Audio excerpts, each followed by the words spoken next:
Synthetic substitution today, and we're going to learn how we can use it as a way to evaluate a particular function when we're provided an input value. Next week we'll learn how synthetic division can help us when we're identifying the x-intercepts on a graph. So to start with, the very first thing I do is I identify what is the highest exponent on a variable. It's called the degree. The highest exponent I see in this equation is a 5. I'm making what looks like a large capital L, and then really small I find the largest exponent on the variable, it's 5, and very small I'm going to write x to the 5th, I'm going to space this out x to the 4th, to the 3rd, the 2nd, and I'm always going to go all the way back down to 0.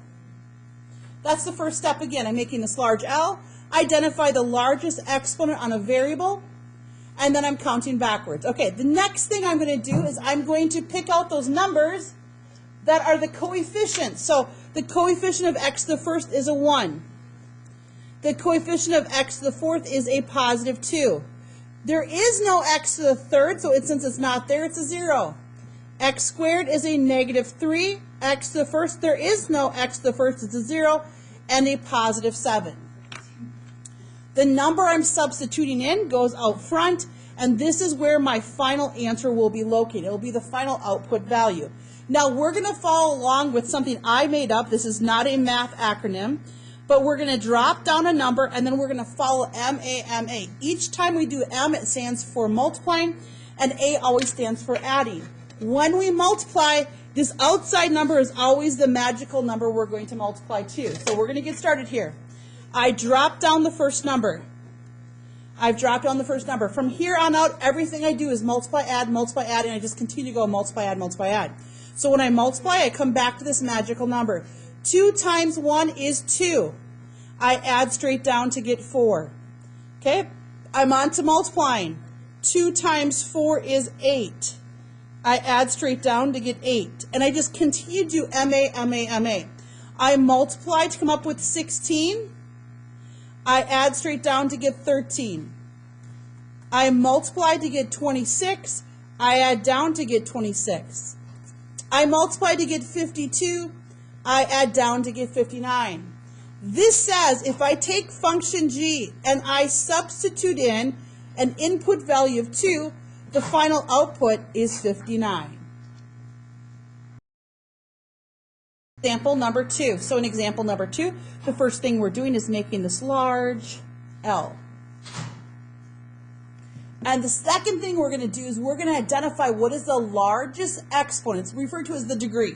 The largest exponent on a variable. So the largest exponent on a variable is a 3. So really small, I'm going to go 3 all the way to 0. 2, 1, 0.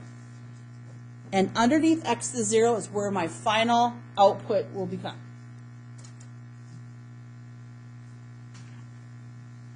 Now I'm going to go back and I'm going to take the coefficients in front of each one of these terms and write them down. So x cubed goes with negative 4, x squared is a positive 5, x is a negative 6, remember the signs, and this is the constant, has no x's, is a positive 2.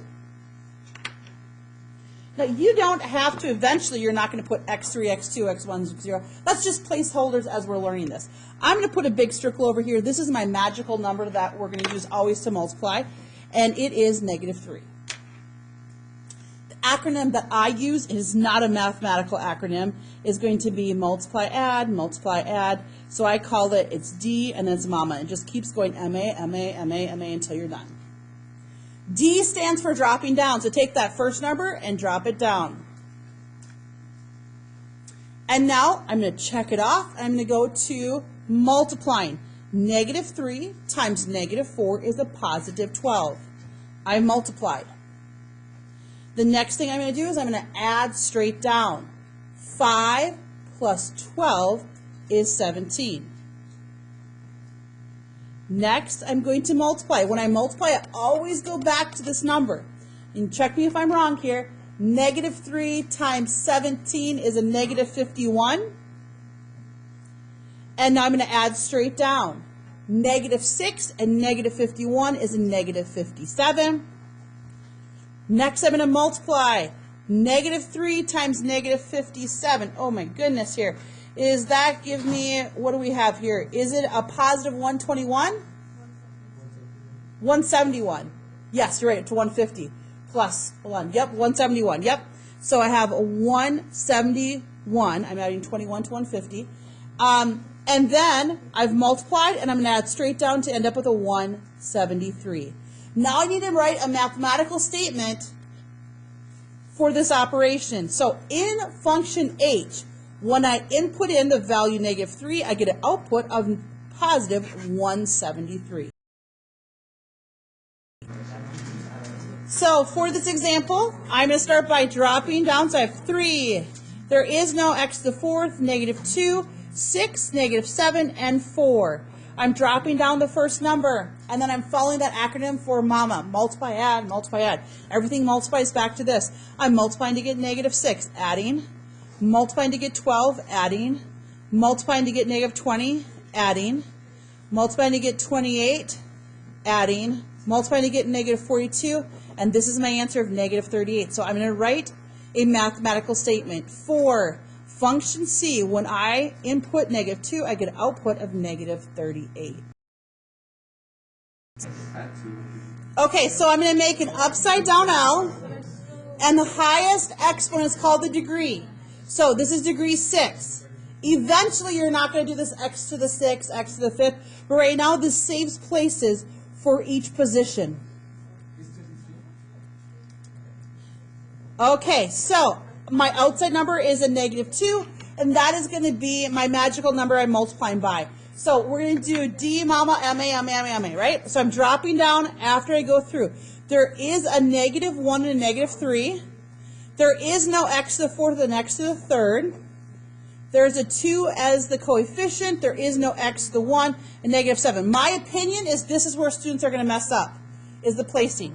So I'm dropping down the first number, and then I'm MA. So multiply for 2, add down. Multiply for 2, add down. Multiply for -4. Now hold on, this is where I get messy. Okay, add down. Multiply for 8, add down. Multiply for -20, add down. Multiply for 40, 40 plus -7 is a positive 33. So function H, when input is -2, output is 33. Okay, so we're going to pop this down. The largest is 5, 4, 3, 2, 1, and 0. I'm putting -2 out front, and I have -3. Oh, there is no x to the 4th. There is a 2, a -4, a 0, and 11.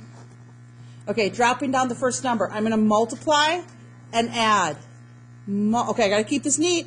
Multiply and add.